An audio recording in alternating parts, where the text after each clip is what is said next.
जय हिंद दोस्तों, मैं मुकेश श्रीवास्तव और इस चैनल में आपका स्वागत करता हूं। दोस्तों, हम लोग रटते बहुत ज्यादा है, बहुत सारे फैक्ट को याद भी कर लेते हैं, लेकिन फैक्ट रटने से ज्यादा लंबे समय तक याद नहीं रहता है जब तक किसी विषय को आप समझते नहीं है। तो भाई हम लोग देखते हैं राष्ट्रीय पार्क ये है, अभ्यारण्य ये है वो है, लेकिन उसमें अंतर क्या है? क्यों राष्ट्रीय पार्क बोलते हैं, क्यों अभ्यारण्य बोलते हैं, ये समझना बहुत जरूरी होता है। तो चलिए, मैंने आज का जो वीडियो लिया है वो है राष्ट्रीय पार्क और अभ्यारण्य में अंतर क्या क्या है। सबसे पहले मैंने यहां पे लिखा हुआ है संख्या। तो राष्ट्रीय पार्क की संख्या कितनी है? तो 105। कितना? 105। और अभ्यारण्य की संख्या कितनी है? तो 532। लेकिन कहीं कहीं इसको 530 भी देखने को मिलता है। अब आते हैं, एक फैक्ट और भी आता है कि भैया किस राज्य में राष्ट्रीय पार्क की संख्या सबसे अधिक है? किस राज्य में?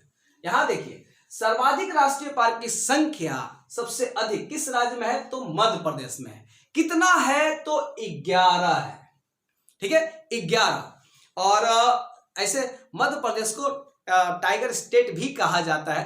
ठीक, अब बात करते हैं अभ्यारण्य। सर्वाधिक अभ्यारण्य किस राज्य में है? जी बिल्कुल सही, अंडमान निकोबार। और कितना है? तो 94 है। ठीक, ये अंतर हो गया। अगला देखते हैं भाई, राष्ट्रीय पार्क में, ठीक है, राष्ट्रीय पार्क में कोई खास जानवरों के लिए बात नहीं की गई है। वहां पे कहा गया है सभी जानवरों के लिए। यहां देखिए, सभी जानवरों का संरक्षण समान रूप से किया जाता है, यानी एक जानवर की बात यहां पे नहीं की गई है, इसीलिए इसको राष्ट्रीय पार्क कहा जाता है।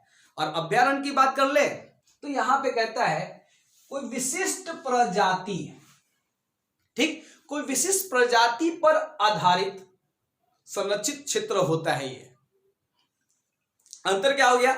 यहां पे सभी जानवरों को हो गया और यहां पे एक विशिष्ट प्रजाति की बात की गई है। आगे अंतर देखते हैं। देखिए, यहां पे शिकार और चराई पूरी तरह से निषेध है। तो शिकार तो निषेध होइबे करेगा। कहां शिकार कर सकते हैं? खेतों में जाइएगा शिकार कीजिएगा तो बस। तो यहां शिकार और चराई पूरी तरह से निषेध है। अभ्यारण्य में शिकार निषेध है, ये तो भाई निषेध रहना ही है, लेकिन चराई, चराई मतलब पशु, भाई आसपास के लोग वहां पे पशु को चरा सकते हैं और मवेशियों की भाई आवाजाही की भी अनुमति इसमें दी गई है। ठीक, तो इसमें चराई भी मना है और इसमें चराई लागू किया गया है। ये एक अंतर हो गया। अगला देखते हैं, यहां पे आप टूरिज्म के उद्देश्य से नहीं जा सकते हैं, यानी घूमे फिरे का मतलब हनीमून मनावे का मन किया तो जाएंगे, तो बस मना है। और यहां पे देखिए, इसमें आप टूरिज्म के उद्देश्य से जा सकते हैं। ऐसे मेरे ख्याल से यहां भी टूरिज्म का दिया जाता है, कहीं कहीं अब अलाउ होता है। तो आप आगे देखते हैं। यहां देखिए, यह बहुत ही सुरक्षित क्षेत्र होता है। जो राष्ट्रीय पार्क होता है, यह बहुत ही सुरक्षित क्षेत्र होता है। साथ में यहां के भाई जो नियम होते हैं बहुत ही कड़े होते हैं। तो क्या अभ्यारण्य में सुरक्षा नहीं होता है? क्या होता है? यहां पे देखिए, यहां सुरक्षा होता है पर एकरा से कम, यानी राष्ट्रीय पार्क से कम होता है, तनी मनी हो गया। अब आते हैं आगे। यहां पर एक अंतर आप बताइए, आप जब एसी का स्लीपर का टिकट खरीदते हैं, बहुत दिन पहले खरीद लेते हैं, अपग्रेड हो जाता है और एसी में कन्वर्ट हो जाता है। जनरल बोगी में तो होगा नहीं, अपग्रेड होगा। तो वहां यही बात कहा गया है कि जो राष्ट्रीय पार्क है उसको अभ्यारण्य में परिवर्तित नहीं किया जा सकता है, यानी राष्ट्रीय पार्क को अभ्यारण्य घोषित नहीं किया जा सकता है। लेकिन NAI है, स्लीपर है, एक कहां पे जाना है? एसी में।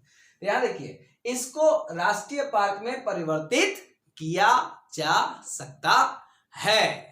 तो ऐसे ही अंतर अगर आप पढ़ेंगे ना तो बहुत सारे फैक्ट आपको याद हो जाएंगे। और एक चीज और भी है, मैंने पूरे ज्योग्राफी के लिए एक पूरा नोट्स बनाया हुआ है।